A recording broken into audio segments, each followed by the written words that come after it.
is going on, guys? It's your boy Dylan Villain, and we're coming back at you once again with some more Total Extreme Wrestling 2020. It is Monday, week 1 of November 1997. We are in the midst of the Attitude Era. We're in Grand Rapids, Michigan, in front of 15,000 people in a sold-out crowd. But we got to knock out that pre-show before we can get to the main show.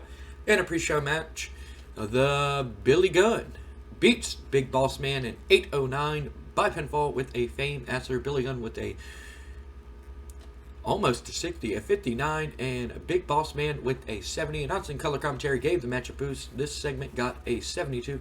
We're going to move on to our pre-show main event, which is the APA taking on the Godwins in a decent match. APA defeat the Godwins when Bradshaw submitted Phineas I. Godwin. Farouk carried the match in terms of in-ring performance. This match got a 74. This could have been on the main show. Farouk with an 88 and Bradshaw with a 61. Phineas and Henry both with a 50. Farouk and Bradshaw have the tag team specialist bonus along with the Godwins. Nelson color commentary gave the match a boost. The great performance of the Farouk really stood out, and Henry O. Godwin has gimmick is starting to get stale. We're probably going to be sending them to developmental for a little bit. Probably give them a new gimmick or try to give them something new to do. So right now they're just tag team jobbers. I really don't know what to do with them, and I never was a big fan. Back in the day, it's almost been 30 years. It's crazy to think about. Really wasn't a big fan of them when I was a kid, and I just didn't think I didn't like them. That's a polite way to put it. 97. We're gonna move on to our next segment, and I'm gonna get a sip of this Kool-Aid.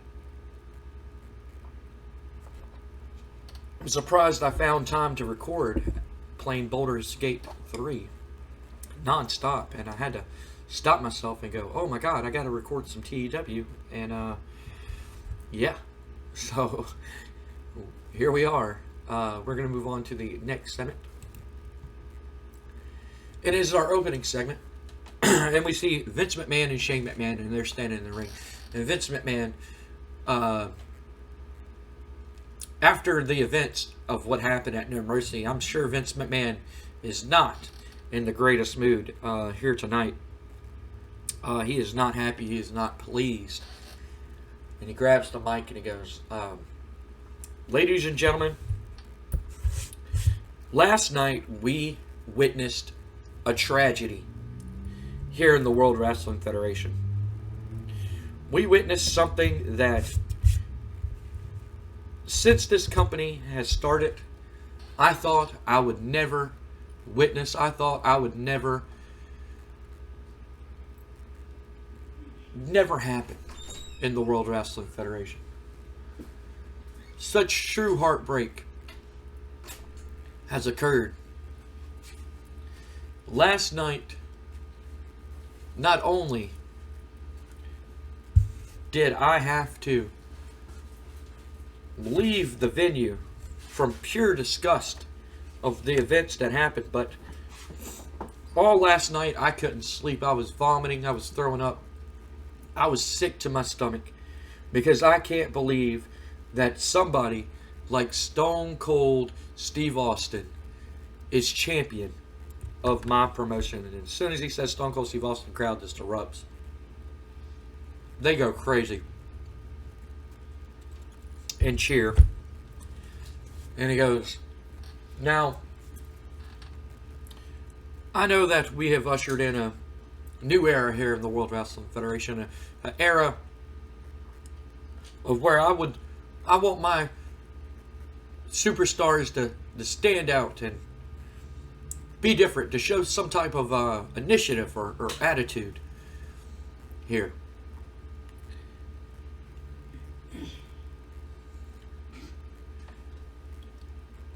And I can't believe that somebody like Stone Cold Steve Austin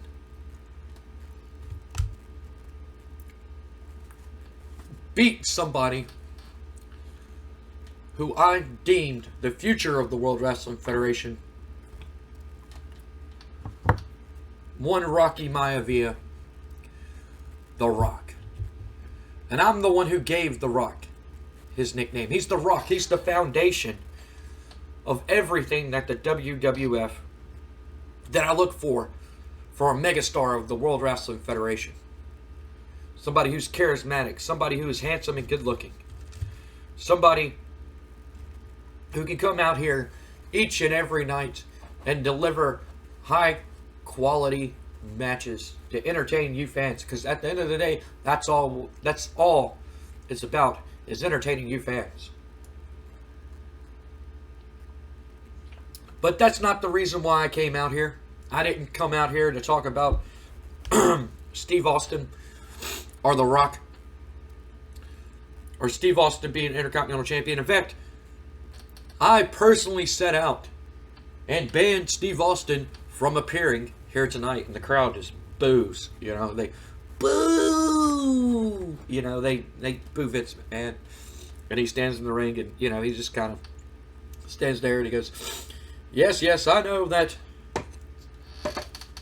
some of you fans," which is pretty much the whole 15,000 people in the arena, booing Vince McMahon. But Vince goes, "I know that some of you fans are huge fans of Steve Austin, but due to my illness that I have experienced from last night, not being able to sleep and throwing up and vomiting constantly, I just could not see the sight of Steve Austin holding one of the most prestigious titles in all of professional wrestling, the World Wrestling Federation Intercontinental Heavyweight Championship. I just couldn't deal with it." But that's not why I came out here tonight.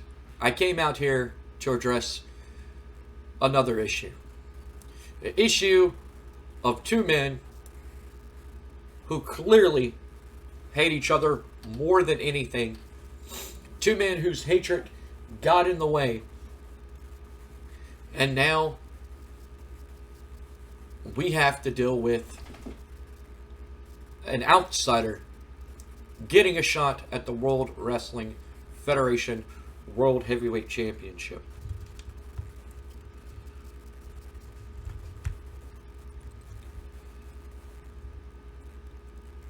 Because one of the men couldn't put his pride and ego aside and end up costing the match for not only himself, not only his partner, but cost the whole World Wrestling Federation. And it's sad. And quite honestly, I think it's pathetic. So without further ado, I would like to address this matter. So, Shawn, why don't you come down to the ring? And all of a sudden, Shawn Michaels' music hits and he comes out. And he doesn't look too happy. He looks like he's disappointed. He's not dancing all around like he usually does. He just walks straight to the ring. And he gets in the ring and he goes, "Vince, I would like to..." Vince is like, "No need to explain. No need to explain yourself. I understand. I completely get it. I too hate somebody more than anything, to where I do not want them to succeed or fall short. And I'm pretty sure you know who that is." And Shawn's just like, he just shakes his head and everything, and he goes, "But you let your anger and ego and your hatred for Triple H get in the way of something that I never thought was going to happen here in the World Wrestling Federation. An outsider, somebody from, dare I say, the other promotion, come here and get a shot at the World Wrestling Federation World Heavyweight title shot, championship. I know that you don't like seeing Triple H as the champion, as long as a lot of these guys on the roster don't like seeing Triple H as the world champion. But since Triple H won the World Heavyweight Championship, he's not only beaten you, but he's beaten you 3 times. And Sean, I honestly have to say that clearly we know who the better man is. And Sean's kind of getting a little angry. And he goes, well, in fact, Triple H didn't even take the pinfall last night. It was you who lost to Scott Hall last night. And Shawn Michaels is, he kind of just runs his hand through his hair and he kind of smiles a little bit. And then he puts his hand out, and they give him a mic, and Shawn goes, are you finished? Are you finished? He goes, you see, Vince,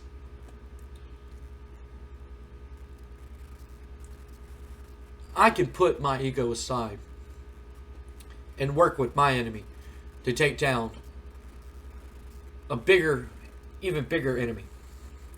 And yeah, last night we had a miscommunication, as I like to say, and things didn't end up going according to plan. But Vince, I promise you, I didn't intend for us to lose the match. I intend to send those 2 guys who turned their back on not only you, but these World Wrestling Federation fans to go somewhere else to make more money.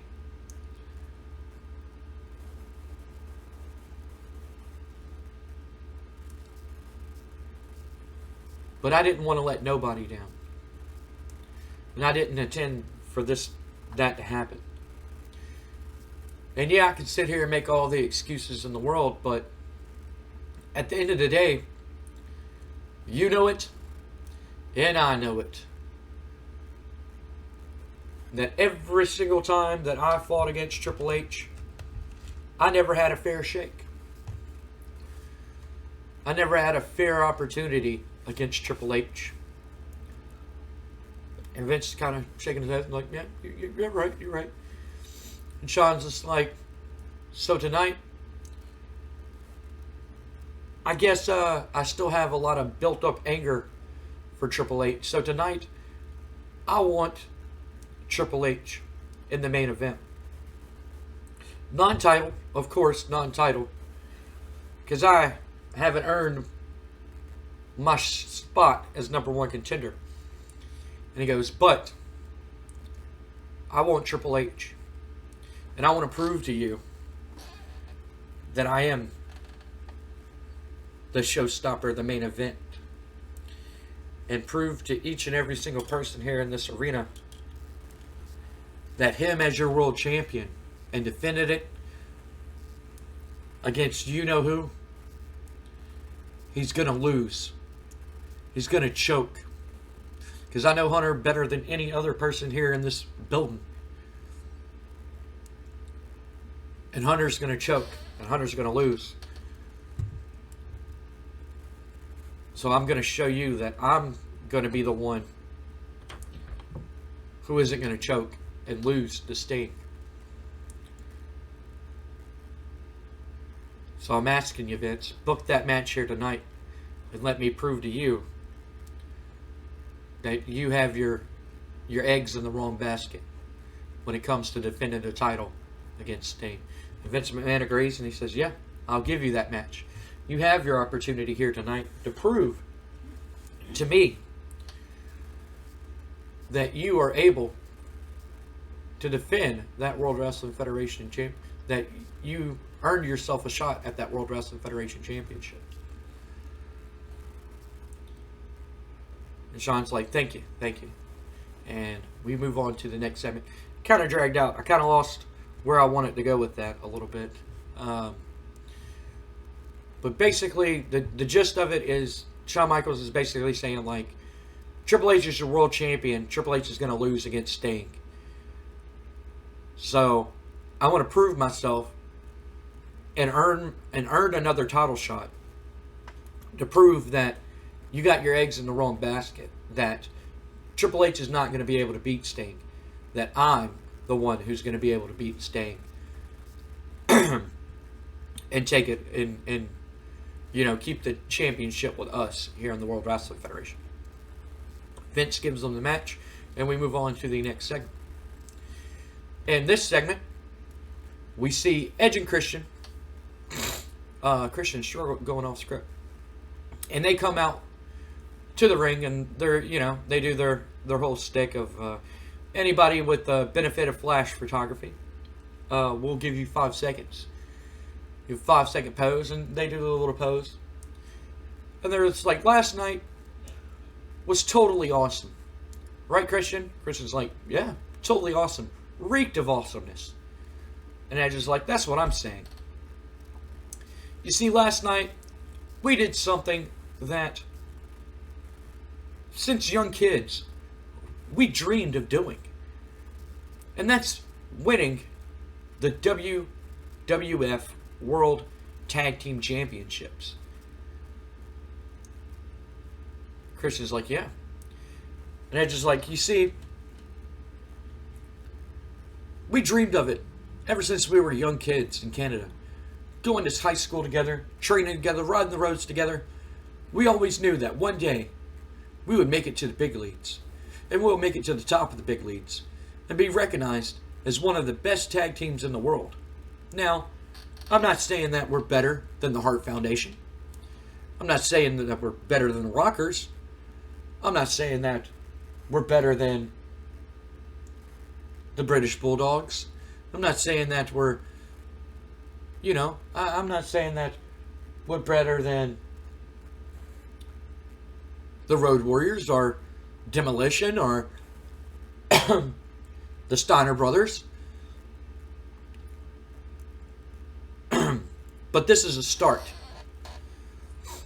This right here proves that we can be recognized as one of the best tag teams in this company. Because we are the best tag team in this company. And not only did we beat one of the best tag teams in all of professional wrestling, the Dudleys, but we proved why we're a good tag team. And after our match last night, we got attacked by the Hardys. A tag team of underlings for Raven? I mean, that's totally weak. And Christian's like, that does not reek of awesomeness. And Edge is like, totally, bro. Because you see, unlike the Dudleys, the Hardys have to attack somebody from behind. See, that's why I respect the Dudleys. At least when the Dudleys, they come up to you man to man, and they let you know that they have a problem with you. And unlike the Hardys, they got to duck and hide and attack you from behind to make themselves recognized. And that's not cool. And that's not awesome. And we understand that we have our target on our back now that we are the World Tag Team Champions. But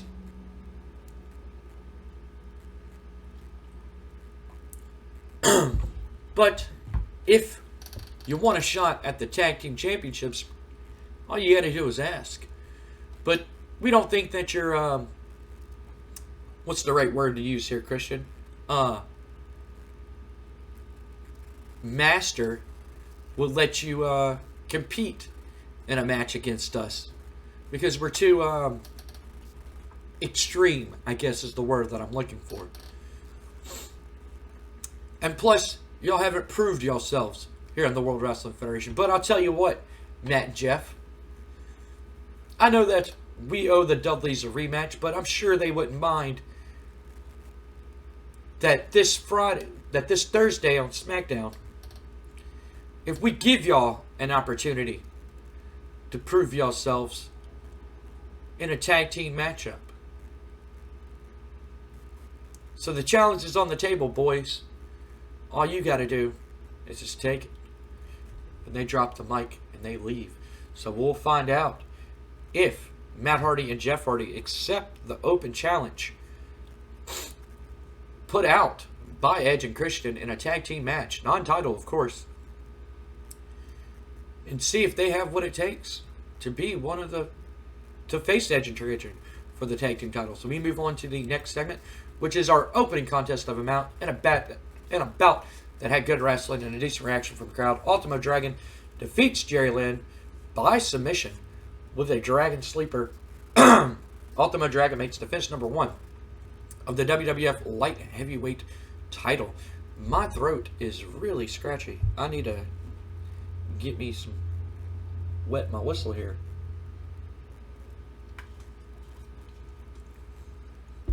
Man, alright. This match got an 80. Jerry Lynn with a 64 and Ultimo Dragon with a 83. Not bad matchup at all. Ultimo Dragon makes defense number 1 of the WWF Light Heavyweight title that he won last night. We move on to our next segment, which is Kurt Angle, and he goes into Shane McMahon's office. Shane McMahon has his own personal office, being the WWF commissioner. Kurt Angle goes in there, and he goes, Shane, last night was complete and utter horseradish. Shane kind of like, what? He's like, you know it to be true. I know it to be true. Oh, it's true. It's damn true. It was horseradish. You know, and I know, and everybody here knows, and everybody watching at home knows, that I was supposed to go against Rey Mysterio, that I called out Rey Mysterio. And that it's not my fault that he had family business to attend to. And Shane's just like, yeah,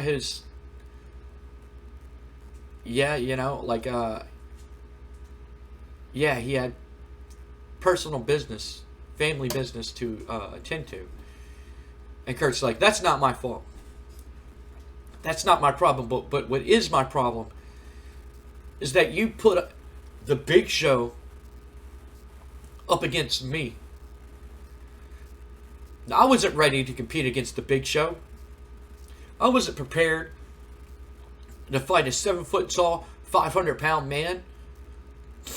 Look at me, right? That was a total David versus Goliath situation.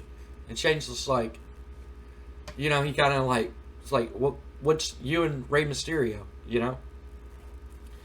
And he's like, that totally wasn't fair to me, Shane. So I'm asking, okay? I know that Rey Mysterio is going to be back by SmackDown. Shane's just like, yeah. And he goes, I want Rey Mysterio in a match. I deserve that matchup, Shane. I deserve to have that match. And Shane's just like, well, Kurt, your stock here in the World Wrestling Federation has fallen as of lately, and you lost to Rey Mysterio twice. You lost to the Big Show at the pay-per-view. So I don't think you're in any power to be demanding matches. And Kurt's like, what? I'm an Olympic gold medalist. What? I don't have any power to demand a match or ask for a match that I want. I'm an Olympic gold medalist. I won this gold medal with a broken freaking neck. Are you serious? Shane's like, well, this is the way it works. So I'll tell you what. You want a match, I'll give you a match. Okay? Dad's looking for somebody to have a what's the word I'm looking for? Take care of his Intercontinental Championship problem. And you three men are three men that I think are the future of the World Wrestling Federation, along with The Rock. And you see, The Rock, he's The Rock's been making movies and doing big movie deals and TV shows and stuff like that. And we just want to have a backup. in case he doesn't, if he has to go away to make a movie for a while. And, I think Rey Mysterio and the Big Show are the perfect candidates. Both are young, both are hungry, both won championships here in the World Wrestling Federation. So, you're going to have to prove yourself, Kurt, but I'll tell you what. This Thursday on SmackDown, we'll have a triple threat to determine the new number one contender for the Intercontinental Championship. How about that? It'll be you versus the Big Show versus Rey Mysterio. The winner getting an Intercontinental Championship match against Steve Austin. What do you say about that? Kurt's just like, oh, yeah, that sounds good. And I'll tell you one thing. You're not going to regret putting me in this match because I am going to beat both men. And I'm going to prove why I, Kurt Angle, am the best American wrestler in the world today. Shane's just like, well, Kurt, this is your last shot. This is your last shot. This is your last opportunity. So, make it count. Kurt, he thanks Shane and he walks out of the office and Shane just kind of shakes his head and they go to the next segment. Which, I don't know why Shane McMahon's in this segment. But we go to commercial and we come back and Shane's in Vince's office. That's how we'll do it. Talking about the number one contender match, and The Rock and Stephanie walks in. And The Rock, he kind of looks a little irritated. And he walks right up to Shane and he goes, what is this I hear about you making a number one contendership matchup for The Rock's Intercontinental Championship, and The Rock's not even in the match to get that title shot? And Shane's just like, well, calm down. Let me. And The Rock's like, no need to explain yourself. You're trying to screw The Rock out of what belongs to The Rock. And Stephanie's like backing him up, shaking his head, and it's just like, you've always done that, Shane. You've always took away stuff from other people that didn't belong to them and said it was yours. And Shane's just like, hold on. And Vince is kind of just sitting there, and The Rock, The Rock's just going off on Shane, just, how could you, I want Steve Austin. And Vince is like, all right, enough. Like he gets mad and slams his hand on the table. He's like, enough, damn it. And Shane's just like, thank you, Dad.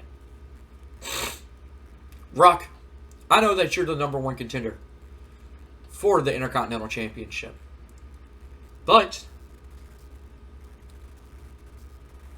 you've been making these movies, you've been doing all this stuff, and everything like that, and, we just don't want you to get hurt.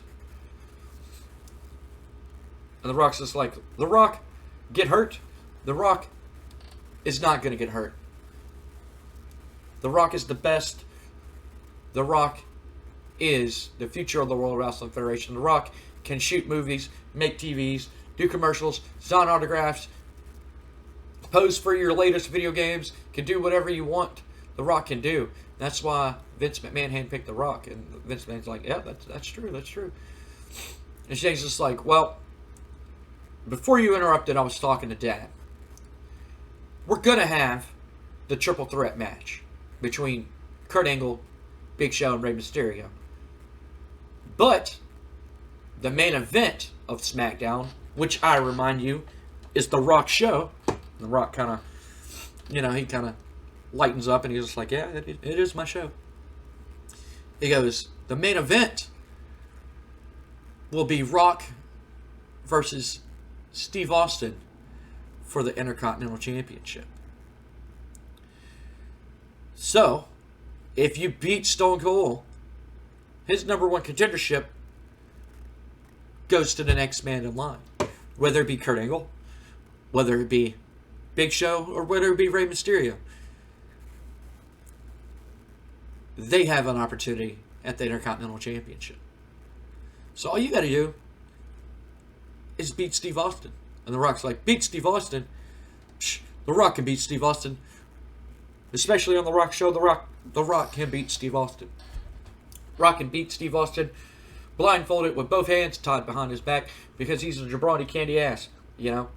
And he he just goes off and just belittles Steve Austin. He's just like, well, thank you for the match and opportunity to win back my Intercontinental Championship. And I'll see y'all on SmackDown. So this hypes up the main event of Thursday night SmackDown. The main event will be The Rock versus Steve Austin for the Intercontinental Championship. And we will also see a number one contendership matchup. Let's go ahead and do some pre-booking here. We'll do SmackDown. We'll do that. We'll go ahead and pre-book it. Right there. Whoop. Let's get some more time on that. Let's make it 15 minutes. First time I'm ever going to do this. Set in stone so you can see it. We are going to have Steve Austin versus The Rock here. No spoilers. Y'all know everybody on the card by now. For the not the hardcore, the my mouse is acting up here. Wow. Okay. Can you? Thank you. And we're going to go ahead and do that. Pre-book that matchup for SmackDown. It's going to be a huge matchup. I'm super excited for it. We're going to move on to the next segment. And it is Eddie Guerrero taking on Goldust with a 91. Not bad. And Eddie Guerrero with a better rating than Goldust. This advances a storyline. Frog Splash versus Frog Splash. I think y'all know what's coming up. And Goldust and China have pretty good chemistry together. And about that, it's Pro Wrestling Good Heat. Eddie Guerrero, who just lost the Light Heavyweight Championship, defeats Goldust in 12:32 by pinfall with a Frog Splash. The match got a 91. Not bad at all, man. That could have been main event level matchup. That's a good match. We move on to the next segment. I got to take a sip of my Kool-Aid to do some of this. A 98. Not bad at all. And out comes on the Jumbotron. We see Jim Cornette with RVD, and he goes, Eddie, it looks like our paths meet again. Once again, amigo. You see, it came to my attention that you're using a finish that belongs to somebody else. It looks like you're using a finish that belongs to my client, Rob Van Dam. Now, I don't know how they do it down there in Mexico, but here in the great state of America, we don't do things the way that you do. You don't go around taking other people's finishing moves. And Eddie Guerrero's like, are you freaking serious? Like, he's looking at the thing and he's like, are you serious? You know? And he's like, you keep going around doing the frog splash, jumping off the top rope, doing the frog splash, winning your matches, when everybody knows that Rob Van Dam has not only the best frog splash in the business, but he executes it and performs it at a high level that cannot be rivaled or matched. That's why I have dubbed Rob Van Dam's Frog Splash the 5-star Frog Splash, because it's so beautiful. It's the most beautiful thing I've ever seen in my life, and trust me, fella, I've seen a whole bunch of beautiful women, and nothing compares to the way that Rob Van Dam performs that Frog Splash, that 5-star Frog Splash from the top rope. Now, you just signed yourself one heck of a deal. You just signed yourself one thing that can't be matched. Above all, you stole somebody's finishing move. And brother, I'm sorry, Omega, we want it back. Because it belongs to him, not you. I don't care if your finish ends up being an arm bar, arm drag, the three-handle, family moss crescenta. I don't care what you use. Whether you quit doing it or we're going to have to beat it out of you, we'll do whatever it has to take. Because Rob Van Dam, that frog splash belongs to him. You know it, and I know it, and all these people know it. So if you want to keep using the frog splash, buddy, just go right ahead. Because you're signing your death warrant. Not me. I'm just going to cash it in for the bounty. See you later, Eddie. And hopefully you think twice before performing that maneuver ever again. This segment got a 98. Frog Splash versus Frog Splash storyline advances and gained seed. National color commentary gave the match a boost, and Jim Cornette benefited from having a hot catchphrase. We move on to the next segment. And it is, we see Owen Hart, the Brian Pillman, and Double J, Jeff Jarrett, and Deborah. They're standing in the back, and Owen is standing there. And he turns around and he goes, you see this? Right here? These two men behind me is more of a family, more than a brotherhood, than the other three will ever be. The other two are married into my family, and I only got one that's a blood relative, and he's been jealous of me ever since I came into this world. But these two men right here behind me, all three of us have a common goal. All three of us have our sights set on the same thing and want to accomplish the same thing. And that's getting rid of these old has-beens like my brother Brett, like Davey Boy Smith, and like Jim Neihart. Getting rid of these guys who's been around in this company for the last 10 years, who keep still in the spotlight from young guys like us, young guys like me, young guys like Brian, and young guys like Jeff. No more Hart Foundation. Hart Foundation's over. Hart Foundation's done. And what you're looking at right now is the new foundation of professional wrestling. With Jeff Jarrett as the European champion, myself and Brian are looking to claim championship gold of our own. And we're going to prove why we are what we say we are. The future, the new foundation of professional wrestling. Tonight, Pillman has to go against Davey Boy. And he's going to prove why Davey Boy is all washed up and old. And a has-been. And forever will be a has-been.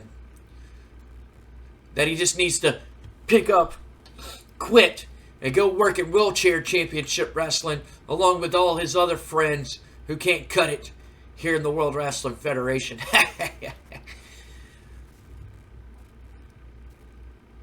So tonight, Pillman is going to prove why he's the future of the World Wrestling Federation. And we move on to that segment next. In an exceptional match that got an 82. Could have did better. Brian Pillman defeats Davey Boy Smith by an 13:03 by pinfall with an Air Pillman. Match got 82. I thought this match was going to do a lot better than what it did. But on that note, Davey Boy Smith with a 94 and Pillman with an 81. The Rebel Heart storyline advanced, but lost some heat, sadly. And after the match, they celebrate after the match, and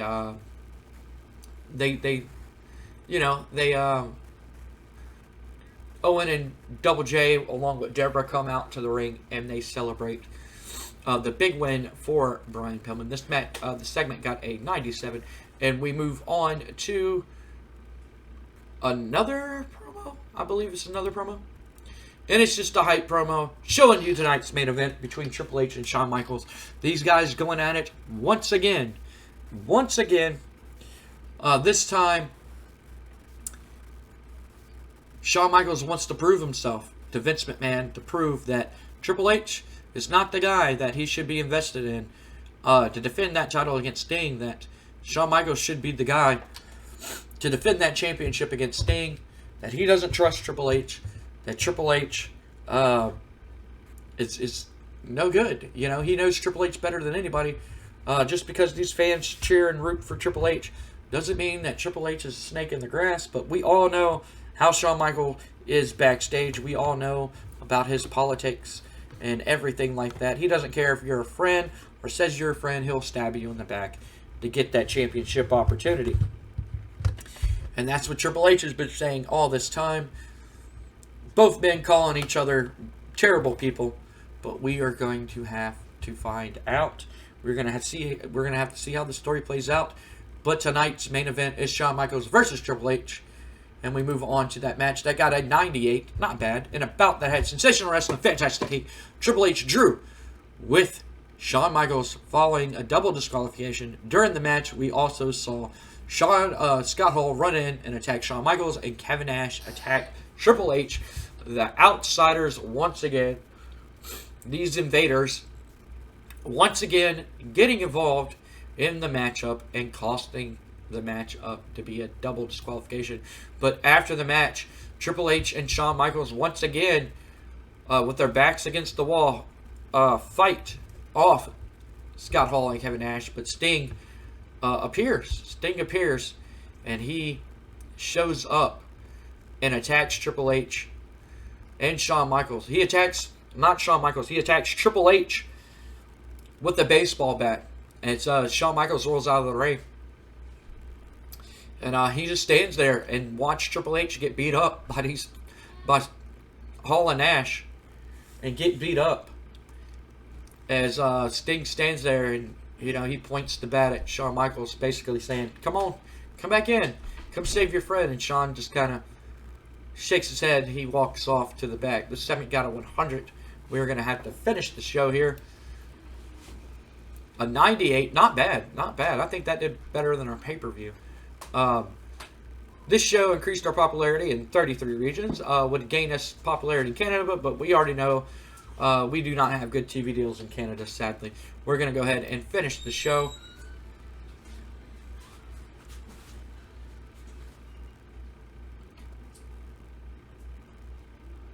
Going through the thing. Hiring somebody. Okay. People re-signed WCW. Let's see how they did. Let's see. Okay. WCW Nitro. Lex Luger defeats Ultimate Warrior in a tables match to retain the WCW World Heavyweight title. Harlem Heat defeat the Faces of Fear in a cage match. Dallas Page defeats Turner Berry. I have no clue who that is. Let's click on that. Okay, some genetic NPC guy. The French Canadians retain the WCW World Tag Team titles. Randy Savage, being the opener, defeats Joe Frazier, another genetic guy. Jobber. And, okay. But thank y'all for watching this episode, guys. My name is Dylan the Villain. Thank y'all for watching, like I always say. If you are new to the channel and like what you see, the subscribe icon will be over Raw is War. If you want to go back and watch previous episodes, that will be in the last night results. And if you want to go back and watch the No Mercy pay-per-view, that episode will be right here. Like I always say, guys, like we always say here at Pro Am Gaming, if you can't play with each other, do what I'm doing right now and play with yourself. I'm going to get back to some Baldur's Gate 3. I'm having a blast playing that game. If y'all haven't played it, I highly recommend picking it up and playing it. I'm having a blast playing that game. Huge Dungeons and Dragons fan, and I'm loving it. But enough about that. Thank y'all for watching, guys. Thank y'all for liking the video, like always. Thank y'all for leaving comments down below. Thank y'all for doing all that. It helps out the channel a ton. I get back to y'all's comments pretty much as soon as y'all post them. I get back to y'all the same day. Thank y'all for watching. I love you guys, and I will see y'all on SmackDown.